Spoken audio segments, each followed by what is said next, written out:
This episode is sponsored by ExpressVPN and Weldon. Gaming isn't just a hobby, it's a lifestyle. And as we've covered in the past, truly embracing the gamer lifestyle to its fullest, it can seem weird to a lot of normies.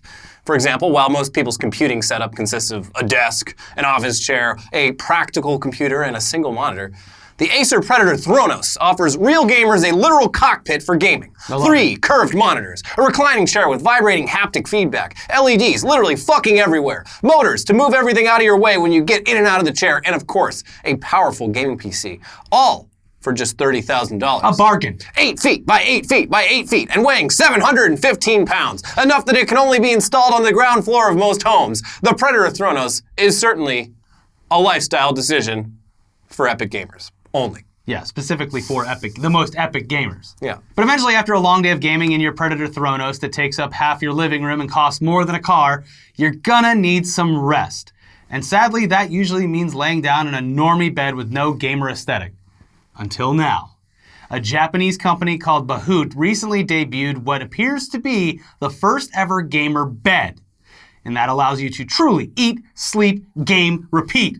They have solved the riddle that we have all been trying to solve for our entire lives. I've been spending 8 hours of my day. What a waste. 1/3 of my life not being a gamer. Yeah. Complete waste of fucking time. Yeah. Sleeping, boo. Now, this forward-thinking gaming setup, which is only available in sizes that accommodate a single person, obviously, it's actually a combination of various products that the company sells. But seeing them all together, it really paints a picture of gaming excellence. Yeah. Yeah. These people are living the dream. Yes.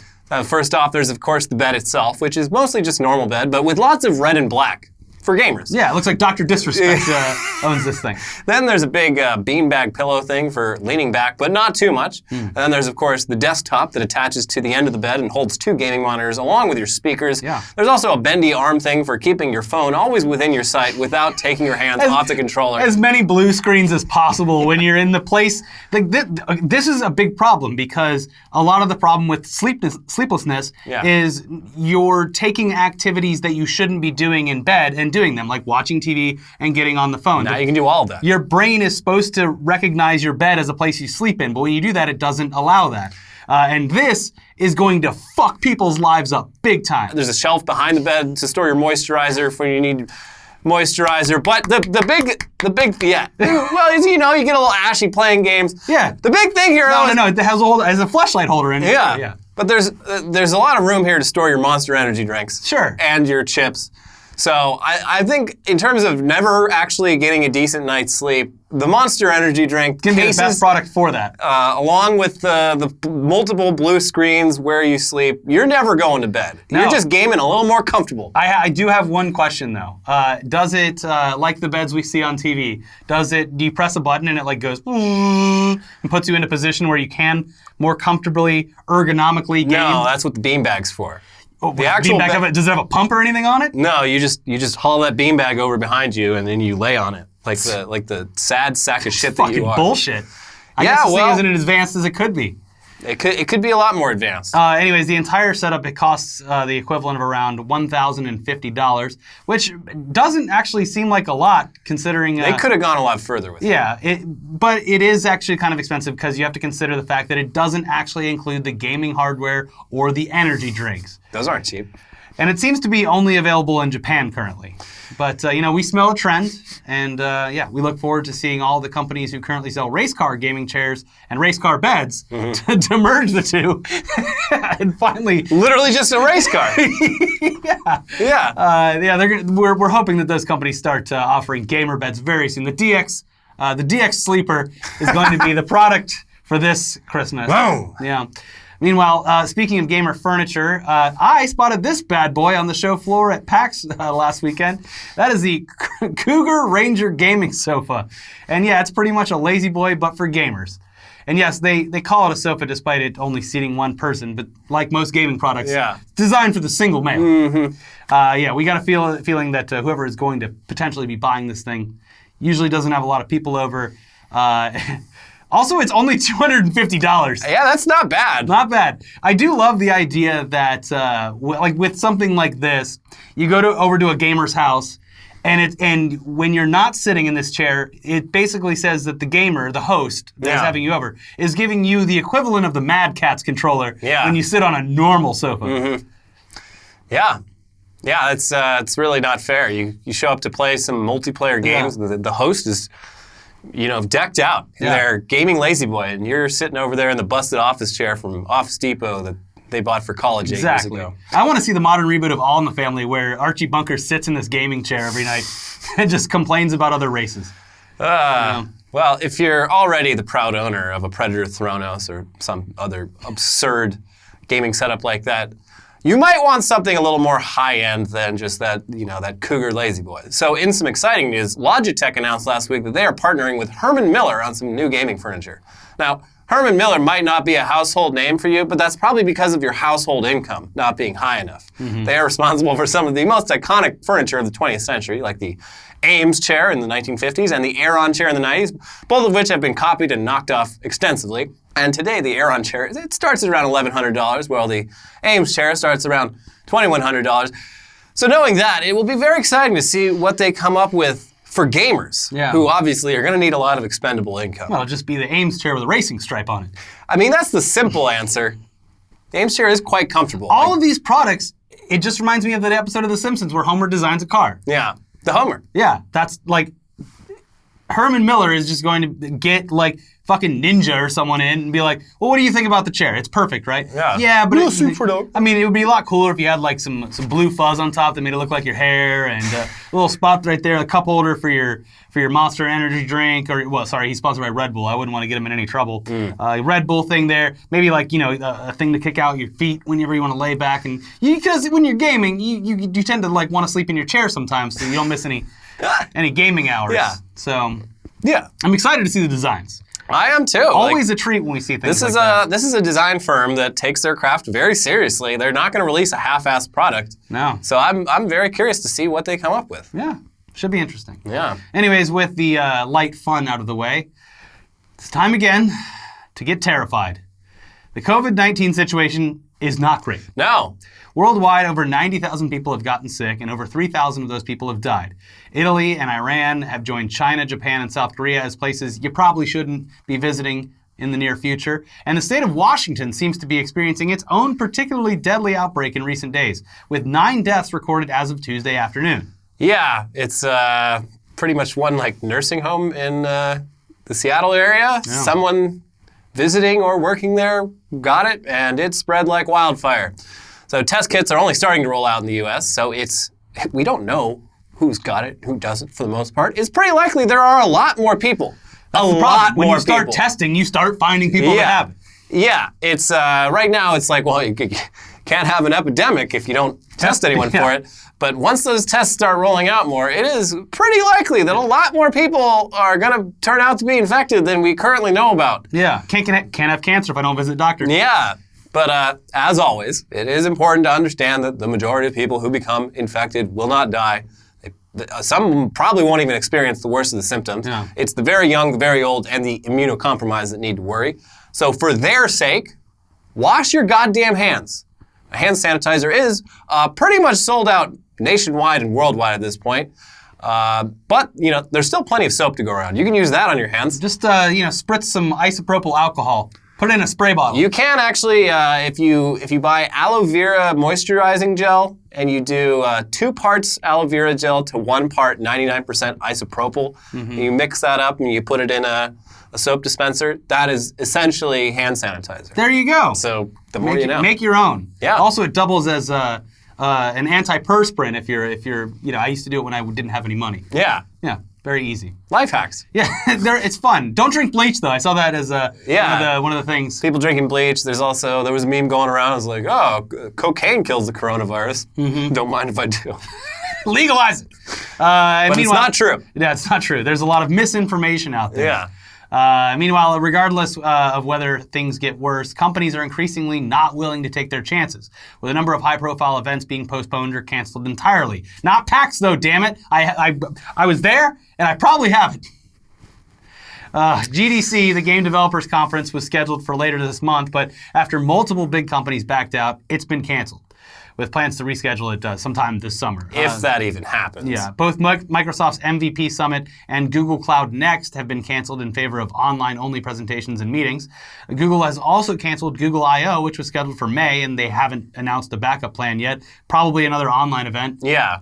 If anything, this is going to move society more rapidly towards telecommunication as their main job. Which it should be. It should be anyway. We've been arguing this for a long time, but there's the business world, they really want bodies in chairs. Yeah. When in a lot of situations there's really absolutely no need. Yeah, their only reasoning is, well, I want to make sure people are working. Yeah. It's like, well, usually you can tell by the output. Yeah. The Geneva Motor Show, which is one of the biggest car shows in the world, has also been canceled.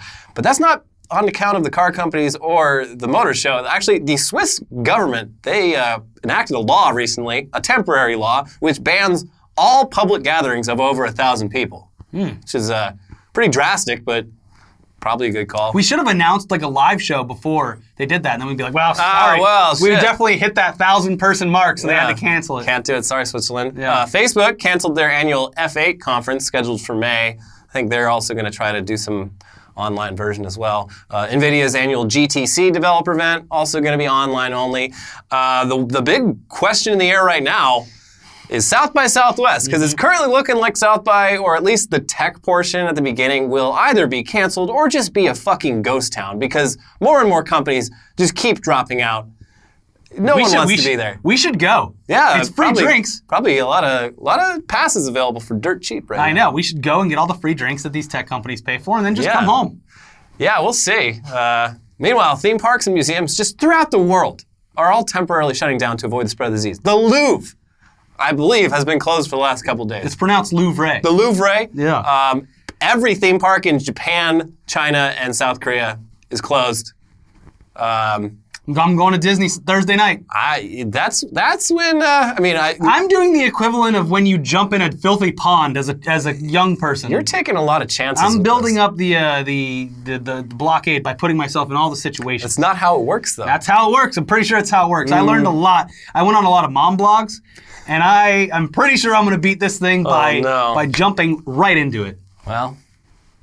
Well, anyways, Twitter has encouraged employees around the world to stop coming into work and then instead work from home. Good. And yeah, it's a great idea. And like I said, hopefully this moves more companies towards just doing this outright in the future. Hopefully they're doing it now out of necessity, begrudgingly, and then like, wait, productivity not only didn't go down, it went up because we weren't fucking bothering our employees all day with dumb meetings they didn't need to attend. Yeah, and what do you mean our employees are more efficient when they don't have to drive 2 hours into the office because the real estate around the office is multi-millions of dollars? Why is everyone so exhausted when they come into downtown San Francisco from like fucking Stockton or some shit? Yeah. Rest up, buddy. Turns out our employees are thrilled about this new initiative. Other companies have banned visitors from their offices. They've cut down on employee travel, and they've even started doing job interviews over video calls instead of in person. That's great too. All of this is a positive. If you're looking for the virus, if you're looking for a job, actually having to fucking show up at all these offices and drive around all day, it's a pain in the ass. Terrible. But now it's like, you apply for a job, you get called up for the next round. Yeah. Beep, bop, boop. You're doing your interview.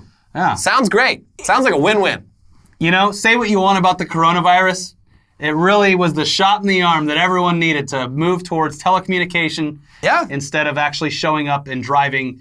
Because this would it would do great things. Take cars off the road. It would do great things for the housing crisis as well, because people wouldn't be as consolidated in one area based on where they work. Yeah. They could work from fucking anywhere and like drive in once a week to like show face or something. Yeah. There's also, I don't know if it's in the rest of this episode, but that like very Republican guy in Florida, we're like, well, of course we're going to give out the vaccine for free. It's like, you're so close. You're so close to realizing that having a healthy society is good for society overall. I think he was pretty clear. He's like, it's not socialized medicine. No, I think he said, I think he said, call it what you want. Okay, well, hey. The ultimate self-werewolf. Yeah, cool. Anyways, Uber and Lyft. Don't get in them. Yeah. Uber and Lyft, meanwhile, they gave all their drivers some health guidelines and told them not to drive if they're feeling symptoms. But we have our doubts that any driver would actually be doing that, especially if it's A, their main source of income, and B, the fact that it takes 1 to 2 weeks for symptoms to show up if you're carrying the virus. Hey, you know the job that you work for us and we pay you fucking jack shit for, and you have to work like 12 hours a day just to get by, just to pay your bills. We're going to ask that you don't do that if you're feeling at all sick. Just take those days off. We're not going to pay you. Yeah, obviously not. There's no sick pay. You figure that part out. But remember, you're an independent contractor. Yeah, please, if you're sick, don't drive. Yeah, well, all these non-union workers, they should stage cough-ins. It's a double entendre, but if they just went into these businesses and coughed, maybe they'll get some sick days.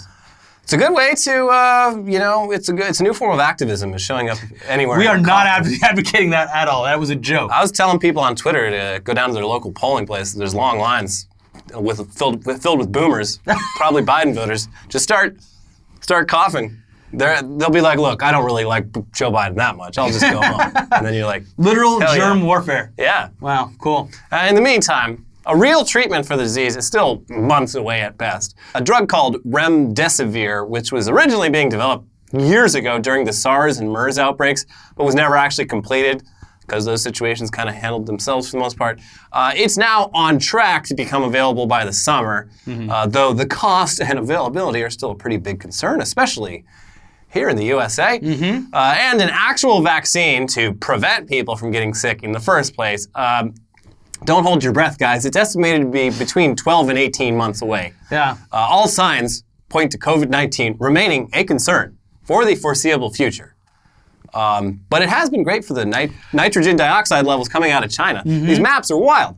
All the factories are closed. It's the cleanest air they've ever had. Say what you want about the coronavirus. Yeah. It's doing a lot of good. Yeah. I mean, that not having that gas in the air, that's great, but that also means like global commerce is gotta stand in trouble, still. which probably also fine too, but not great in a lot of other ways. I love there is definitely a certain percentage of people that are clamoring for these vaccines that hate the flu vaccine every year. Like, I'm not putting that in my body. Yeah. And they're like, please give me the coronavirus vaccine, please, please, please. Yeah, we'll see. We'll see if any of those Facebook moms change their tune about vaccines. Well, anyways, wash your hands many times throughout the day. 20 seconds. Yeah. Not that long. Sing songs to yourself. Yeah. Do whatever you need to do. And also, if you're feeling sick, don't go out. I mean, especially around kids and old people and sick people.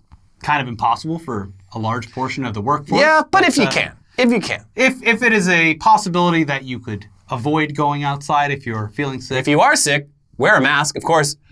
If you're not sick, don't wear a mask. Good luck getting one. Masks are pretty much sold out worldwide. I think it was like Sharp or Toshiba converted a TV factory into a mask factory because there's so few masks around. Hell yeah. We need to get, what would be a big thing is get that company Supreme to do masks. Red mask with the logo on it. Yeah. It would sell like hotcakes. Yeah.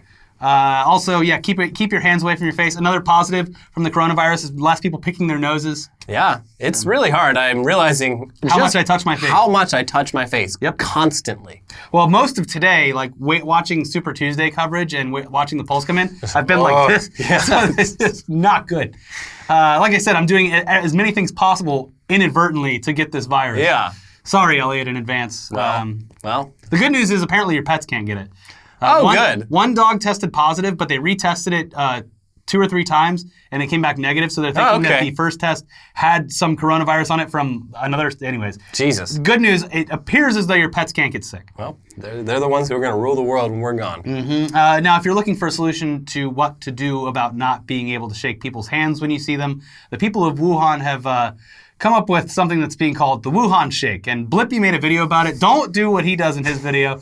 But this is not the Harlem Shake poop. This is the Wuhan Shake, and there's no poop involved. You high five with your feet, apparently. Yeah, it's a little greeting where you come up and you tap your feet. And then you take your shoes off and you get that shit all over your hands from taking your shoes. Yeah. Anyways, Mike Pence probably wishes he did that when he was in my hometown in Florida at a school there and went around shaking a bunch of hands with a bunch of students. In my hometown, once again, makes the headlines. It came out a few days later that one of that school's students has been placed in quarantine after coming in contact with someone who tested positive. They say that kid didn't shake Mike Pence's hand, but how many hands did he shake during that day? With the testing situation, we don't know how many people in the school are carrying it asymptomatic. Now, having grown up there, this is it's weird. That's the school where George W. Bush. It was it was viewed as a bad kid school when I was there, one. like where the people that were assholes or got in fights all the time at every other high school. Oh, because it's like a military academy sort of thing, right? Yeah. Yeah. Anyways, there's your coronavirus news for the week to raise your blood pressure and make you stressed out. Mm-hmm. But we have a solution to that. His name is Phil Larigo. He's back this week. Before we get to him, though, this episode is sponsored by ExpressVPN. If you're like us, you want to browse the internet without the rest of the world knowing what you're doing on there.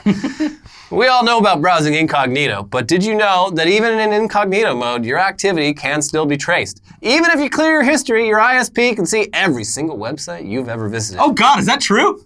They say so. I know it is. That's why you should never, ever go online without ExpressVPN. It's a mask for your internet. Mm-hmm. ExpressVPN makes sure your ISP can't see what sites you visit. Instead, your internet connection is rerouted through ExpressVPN's secure service. Each ExpressVPN server has an IP address that's shared among thousands of users. That means everything you do is anonymized and can't be traced back to you. ExpressVPN also encrypts 100% of your data with best-in-class encryption, so your information is always protected, even when you're using public Wi-Fi, like at a cafe or hotel. Use the internet in confidence from your computer, tablet, or smartphone. ExpressVPN has you covered on every device. Simply tap one button and you are protected. ExpressVPN is the fastest and most trusted VPN on the market. It's rated #1 by TechRadar, Wired, The Verge, and countless more. So protect your online activity today with the VPN that we trust to protect our privacy. Visit expressvpn.com/newsday and you'll get an extra 3 months free with a 1-year package. That is expressvpn.com/NEWSDAY. expressvpn.com/newsday to learn more. We just re-upped ours. We went a year and I was like, yep, this is great. Let's redo it. I would like some more of that. And this episode is also sponsored by Mack Weldon. Mack Weldon is a premium men's essentials brand that believes in smart design, premium fabrics, and simple shopping. They're betting that they are the most comfortable underwear, socks, shirts, undershirts, hoodies, and sweatpants you'll ever wear. I'm wearing my Mack Weldon sweatpants right now, and they are comfortable. It really changes your life a little bit. If they don't leave you fully satisfied with your first pair, you can keep it, and then they will still refund you, no questions asked. And we've told you about Mack Weldon before, and at this point, our closets are pretty much completely stocked with a variety of their items. Yeah. Their stuff, it's very, very comfortable, very cozy. Yeah, made me realize just how bad I've been treating myself my whole life up until Mack Weldon showed up. Treat yourself. Now, if you're a little bit stinky or sweaty, Mack Weldon has a line of silver underwear and shirts that are naturally antimicrobial, meaning they eliminate odor and... also keeps werewolves away. Yeah. And not only does Mack Weldon's entire line of basics look good, they also perform well no matter the occasion. Work, exercise, going on dates, you name it. And if you visit MackWeldon.com and use our promo code NEWSDAY at checkout, they will take 20% off the cost of your first order. Again, that's MackWeldon.com. Use promo code NEWSDAY, all one word, at checkout, and you'll save 20% off the best underwear, socks, and sweatpants and all that stuff of your life. We weren't too happy about just having the coronavirus ourselves, so we brought Phil in today so that he can also get it and spread it around. Yeah. So let's see what Phil has to say. I don't know what it is, but I'm in a good mood today. Maybe I'm feeling hopeful because I voted. Maybe I took my dog's heartworm pill and I'm riding a nice solid buzz right now. Either way, I'm not going to be a bummer like I usually am. I'm not going to ruin your day. You don't have to fast forward. I'm just going to roast some dumb tech stuff that happened this week. AT&T. I don't know what it is, but this company cannot get it together when it comes to offering TV service. Do you know how many TV platforms they have? Look at all those logos. 1, 2, 3, 4, 5. Just kidding. There was a fake one in there. The white one was the old DirecTV logo. But yeah, for real though, AT&T bought DirecTV in 2015. They already had their Uverse platform at the time. And then they launched DirecTV Now to get into the streaming game. Oh my God, okay. I forgot about whatever this service is, which is found at attwatchtv.com. What is this? How is this the same? And this week we saw the nationwide launch of AT&T TV, which I assure you is a completely different service from AT&T Watch TV. AT&T TV, AT&T Watch TV, not the same thing. I literally cannot retain the information to keep track of what these different things are. Did Verizon dare them to get like 10 TV platforms? AT&T, are you being bullied? Is everything okay at home? I miss what could have happened with Singular TV if it had only stuck around. Ah, man. Remember the orange blob? Could have been a thing. So AT&T TV, What do you do? Well, turns out it's a streaming service, duh. Can you stream it on your smart TV, Roku, Apple TV, or Amazon Fire? Of course not. AT&T makes you hook up a box to your TV so it can do what every other device in your home already does, and your TV probably does this anyway. But now you have an extra custom Android box attached to your TV. Is this a single mega box that runs all your TVs in your home? Of course not. You have to buy, not rent, additional boxes for each TV, and they cost $120. They better be 4K. Don't worry, they are 4K. And 4K TV? At launch, there are no live 4K AT&T TV channels, though the company says it may add them in the future. Slam dunk. So let's hit that fine print, son. Let's see what we got here. Prices higher in second year. Solid. Limit 3 concurrent AT&T streams. Can't wait to explain that to a toddler, what the word concurrent means because other kids are hogging the streams. Ooh, let's click this, see details. Cool, you need to pay $19.95 to activate the service. Is there a contract? There's a 2-year agreement, and if you break it, they charge you $15 per month for each month you got left on it. Did I die and go to heaven? But shibby, $49.99 per month seems pretty affordable. Darn tootin' it is, but make sure you stick around for a year too when the base package goes up to $93 a month. Or if you're a baller, $135 for the ultimate package. Spray the money. Are there hidden fees? Of course there are. A regional sports fee clocking in at $8.95. Can I get some super vague language about getting charged more on top of that regional sports fee? Quote, and certain other additional fees and charges. What does it even mean, certain other charges? The lawyers let them say that? That's a convenience fee. Any perks I didn't mention yet? Hell yeah, dude. If you cancel mid-billing cycle, they bill you for the whole month. So you literally have to cancel on the last day of your billing cycle, or you have to pay for a whole month of service. Good luck scheduling that moving truck based on your AT&T TV bill. You want to crack open some reviews? Let's look at some headlines. AT&T TV review. Lack of polish, missing content mar AT&T's new cord cutting service. AT&T's new internet-based TV service won't slow consumer cord cutting. AT&T can't stop bleeding paid TV subscribers, so now it's trying to lock them into 2-year contracts. AT&T begins rolling out TV product that uses Android boxes and will replace DirecTV and Uverse as flagship service. Wait, I have an actual question here. Yes, sir. Is this internet-based TV service that you have to use a box for? It is an internet-based TV service. So you're paying your local internet connection fee on top of this? Yes. That's stupid. So it's an Android box that you get, and it's $120, or you can pay $10 a month, and you have to put one on each TV, just like an old school cable box, or a Roku, or something that already exists that you probably already own. It's for nostalgia's sake. Yes, but you can watch Disney Plus and Netflix, which you can. It's an Android box. You can get Android apps, but you got to pay for it. And I would venture a guess that if you stop paying your bill, the thing probably don't work no more. It's probably not like a cool Android box. So there you go. DirecTV is hemorrhaging customers. DirecTV Now, which was supposed to attract cord cutters, it's not doing well either. So AT&T has created the successor to these platforms. And that's not just speculation. The DirecTV website actually asks you, looking for AT&T TV? Yep, that's why I went to the DirecTV website to find a completely different product. And the DirecTV Now website redirects to the new AT&T TV site, so it's pretty clear AT&T TV is the future if you want TV on AT&T TV. My brain, it's broke. So the new things, just like the old thing, it's got old school cable prices, it's got mandatory boxes you need to buy right from the company, and the worst part, 2-year contracts. Clearly the market here is not for cord cutters or people who want to save money. It's regular old cable or DirecTV customers who are scared to give up their clicker with the numbers on it. So basically, your parents. It's the dumbest thing I've ever heard. Anyways, thanks, Phil. Thank you. Let's get through some more quick stories now, starting with some good news, at least for people who want a successful career in music without getting sued for plagiarism. Obviously, in recent years, a number of plagiarism lawsuits have had a chilling effect on the professional songwriting profession. The slightest similarity between 2 song melodies can be enough for a judge to take away money artists would have made on a song and then give it to people who had no involvement at all. Sometimes it is reasonable.